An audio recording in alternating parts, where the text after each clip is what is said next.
Hello guys, আজকে কিন্তু আমার ছোট ছোট ভক্তরা চলে এসছে আমার সাথে দেখা করার জন্য। আর দেখেন, ওরা আমার জন্য ফুল নিয়ে আসছে।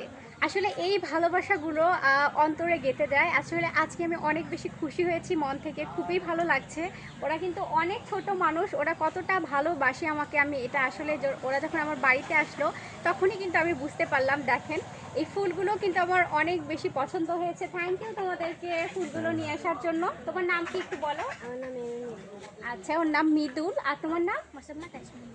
আচ্ছা, আয়শা মণি। আর তোমার নাম? মোসাম্মদ শারমিন। আচ্ছা, আর শারমিন। তিনজন কিন্তু চলে এসছে আমার সাথে দেখা করার জন্য। এই যে দেখা হয়ে গেল। আর আমার পেঁপে বাগানের ভিডিও কিন্তু ওরা দেখে আমাকে বলছিল, এজন্য কিন্তু ওদেরকে আমি পেঁপে বাগানেও নিয়ে আসছি, যে তোমরা তো ভিডিওতেই দেখো, আজকে সরাসরি দেখো। আর ফুলগুলো কিন্তু দেখেন কত সুন্দর, খুব সুন্দর লাগছে ফুলগুলো। আসলে আজকে আমি অনেক বেশি খুশি হয়েছি। তোমাদের কেমন লাগছে আমার সাথে দেখা হয়ে? অনেক ভালো। আচ্ছা, আমারও খুব ভালো লাগছে ওদের সাথে দেখা হয়ে। আমরা সুন্দর একটি মুহূর্ত কাটাচ্ছি এখন। এই যে সবাই মিলে একসাথে গল্প করছি, খুবই ভালো লাগছে। Bye bye.